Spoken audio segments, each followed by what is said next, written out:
Good morning students. जैसा कि आपको पता है कि 2021 में जेई मेंस आपका 4 टाइम्स होने जा रहा है।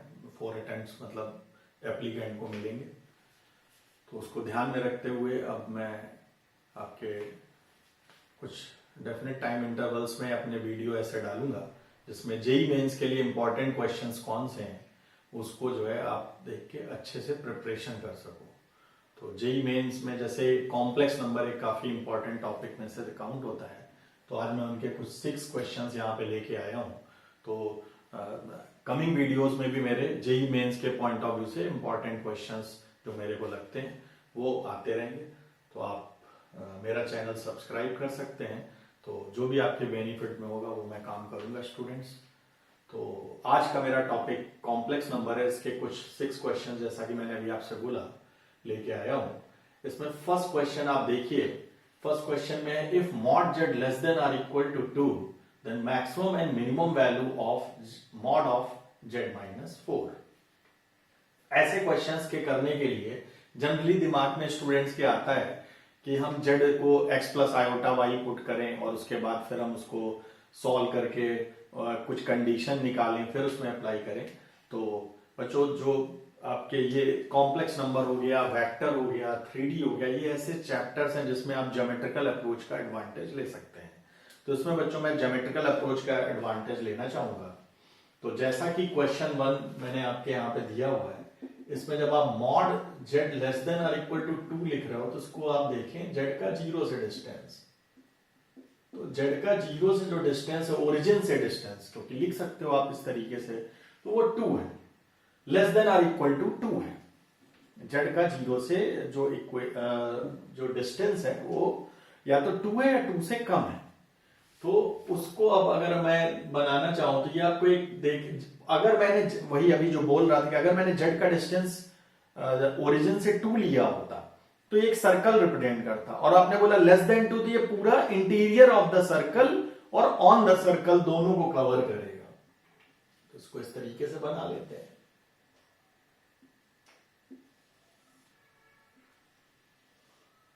ये बच्चों जब आपने ओरिजिन लिया तो 2 अगर इसका रेडियस यहां पे इस तरीके से कंसीडर करें तो ये 2 आ जाएगा और ये आ जाएगा आपका बच्चों -2। अब वो आपका बोल रहा है मॉड ऑफ जेड -4, तो जेड का 4 से डिस्टेंस, तो 4 आपका यहां कहीं होगा।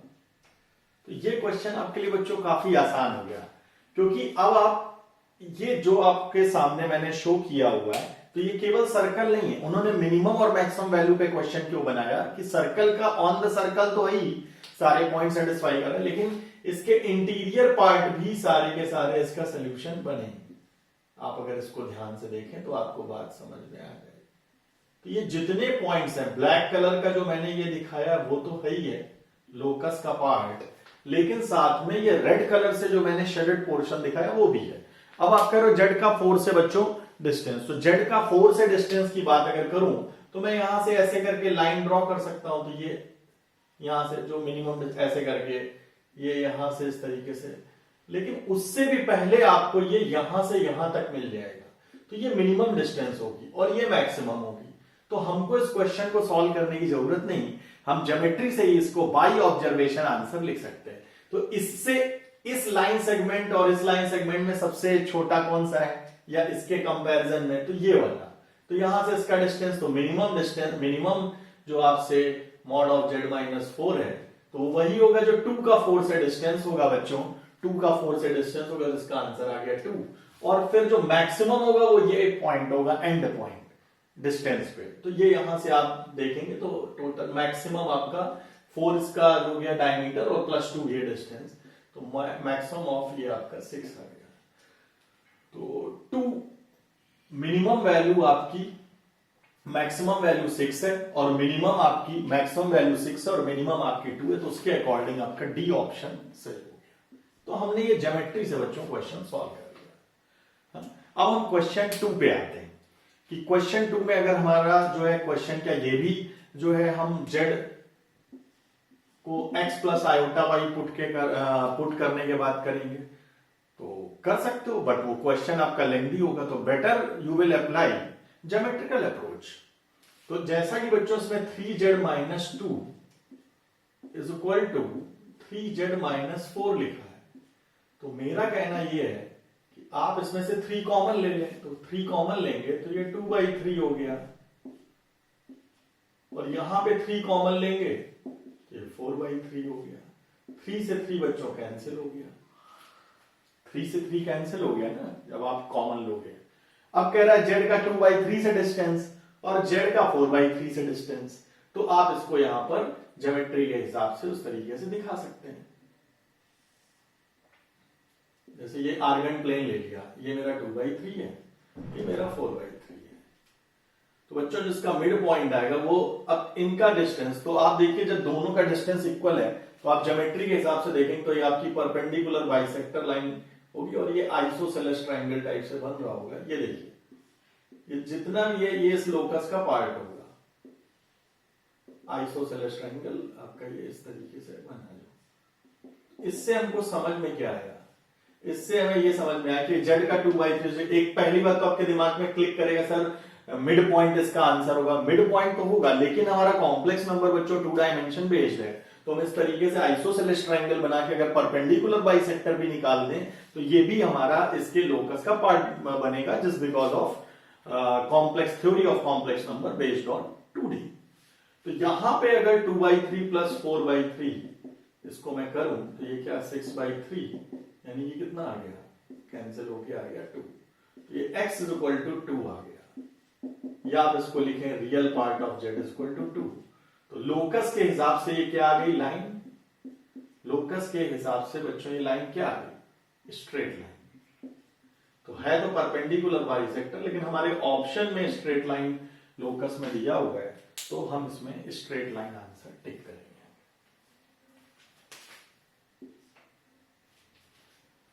अब बच्चों आता है क्वेश्चन नंबर 3। क्वेश्चन नंबर 3 में आप देखें,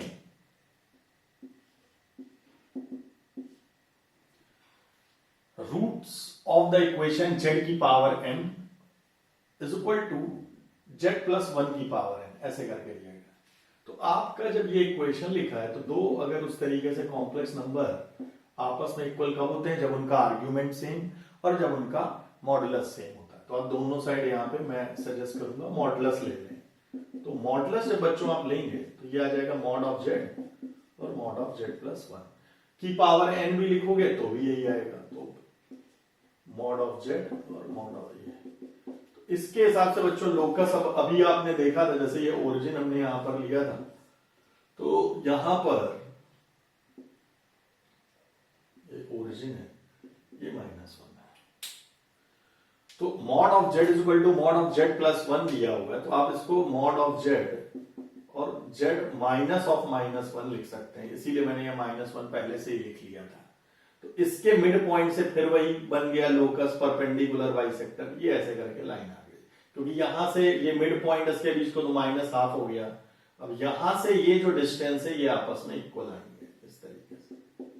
ये इन्होंने क्वेश्चन में पूछा कि आपके सामने, इन्होंने तो वही इक्वेशन ही पूछ ली, तो आपके लिए बड़ा आसान है बच्चों, -1 और क्योंकि ये जो लिखा हुआ है इसको आप z -0 भी लिख सकते हैं, तो -1 और 0 का मिड पॉइंट जो होगा बच्चों वही आपका इसका आंसर बन जाएगा। तो x इज इक्वल टू -1/2, यानी कि 2x plus 1 is equal to 0 इसका लोकस होगा।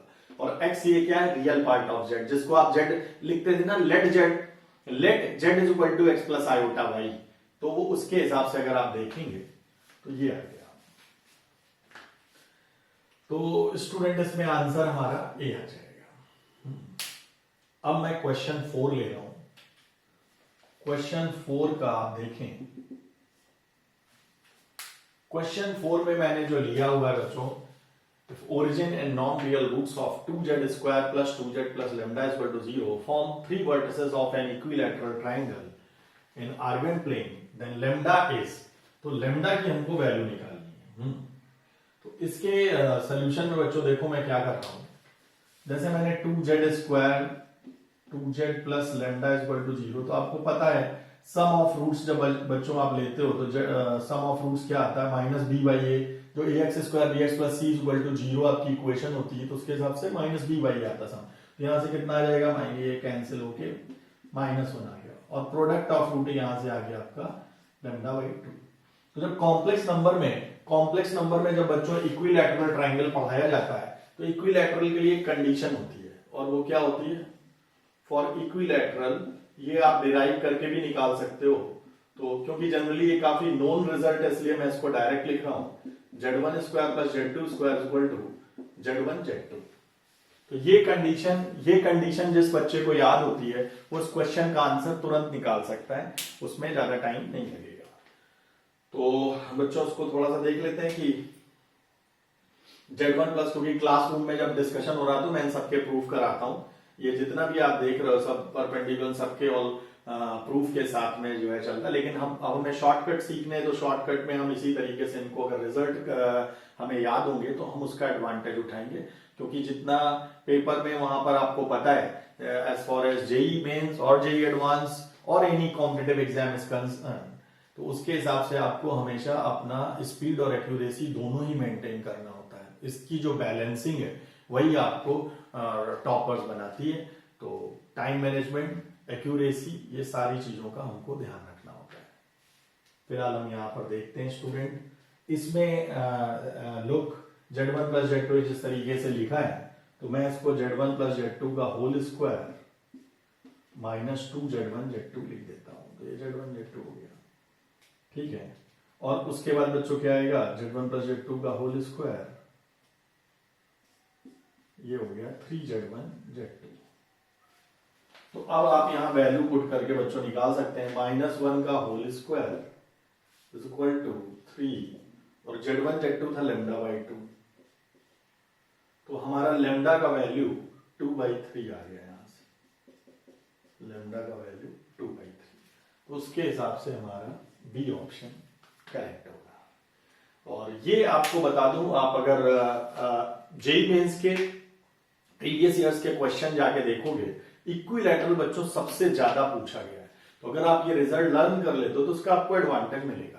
तो जेईई मेंस में फ्रीक्वेंटली एग्जाम्स में पूछा जाने वाला क्वेश्चन अंडर कॉम्प्लेक्स नंबर ये आता है आपका equilateral triangle. Now look student, next problem question number 5। Question number 5 थोड़ा सा हमको ऑब्जर्वेशन के थ्रू सॉल्व करना होगा।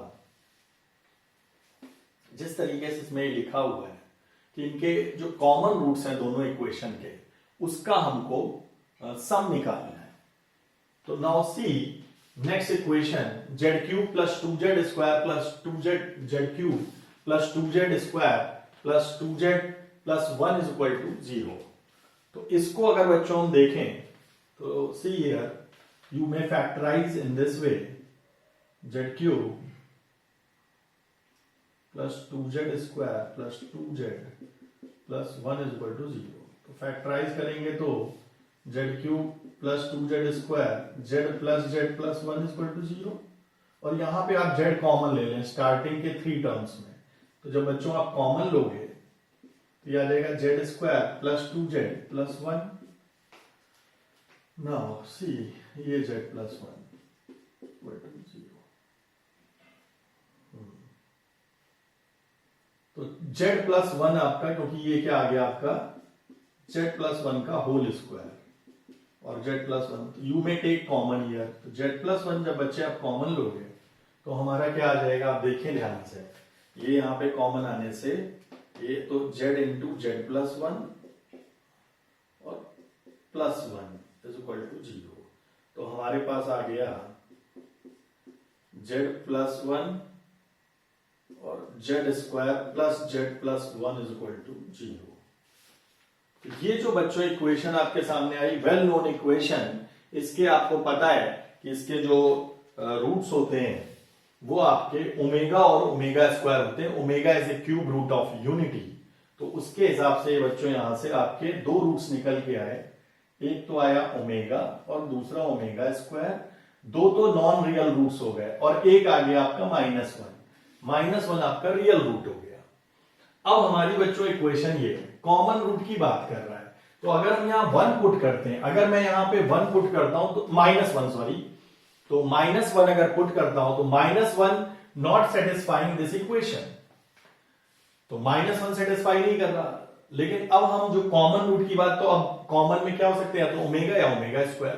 तो ओमेगा अगर आप देखते हो तो omega and omega square both are satisfying this equation, omega and omega square satisfying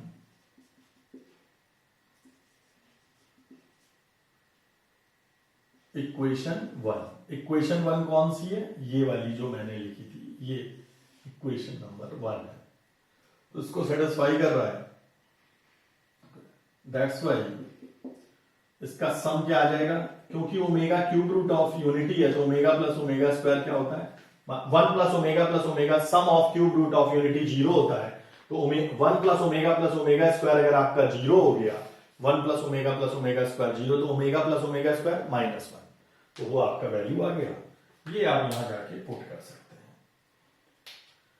मतलब आंसर टेक कर सकते हैं। तो वो जो वैल्यू थी उसका हिसाब से सम ऑफ कॉमन रूट्स पूछे गए थे, कॉमन रूट्स में अपना बच्चों ओमेगा और ओमेगा स्क्वायर है, तो ये माइनस वन आ गया। Now last question look, last question भी आप देखेंगे तो ये जेई एडवांस का प्रीवियस है, काफी पहले पूछा गया था और मेजर एग्जाम्स में पूछा जा चुका है, तो इसका सोल्यूशन भी देख लेते हैं student. Question number 6, iota Z cube जो आपका ये दिया हुआ है जेड स्क्वायर, और जो माइनस जेड प्लस आयोटा दिया है, अगर आप इसको ऑब्जर्व करें कि ऑब्जर्वेशन का काफी सारा खेल होता है एग्जाम में, तो ऑब्जर्व करें तो अगर मैं इसको आयोटा स्क्वायर लिख दूं तो कुछ चीजें बन सकती हैं। माइनस वन, ये अगर आप इसको ऑब्जर्व करें माइनस वन, तो इसको मैं आयोटा स्क्वायर लिखूंगा तो ये फैक्टराइज भी हो जाएगी इक्वेशन, और उसके बाद आप इसका आंसर निकाल पाएंगे।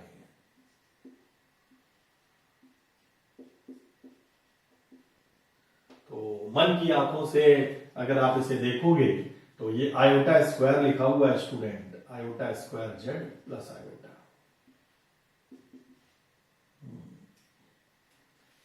तो ये आपका आयोटा स्क्वायर माइनस वन की जगह मैंने लिख दिया। Now you may factorize, factorize करोगे तो बच्चों जेड स्क्वायर कॉमन आया, आयोटा जेड प्लस वन, और यहां पर आयोटा कॉमन आया, again iota z plus one, तो फैक्टराइज करके आपके पास क्या आ गया, जेड स्क्वायर प्लस आयोटा, और दूसरा था iota z plus one is equal to zero. इसके आप दो अलग अलग जो है वो देख सकते हैं। तो दो उसमें डिवाइड कर दो, एक तो आ गया z square is equal to minus iota, और एक आ गया z is equal to minus one by iota, यानी कि अगर आप देखें तो आयोटा स्क्वायर, माइनस वन को आयोटा स्क्वायर लिखा जा सकता है, तो ये इससे कैंसिल हो गया, तो आयोटा आ गया। दोनों ही सिचुएशन में बच्चों आप z square is equal to minus iota है, मॉड जेड लेंगे तो माइनस आयोटा का मॉड वन आएगा, यानी कि मॉड जेड की वैल्यू आ गई वन, और दूसरे केस में z is equal to iota है, उसमें भी मॉड जेड वन आ रहा है।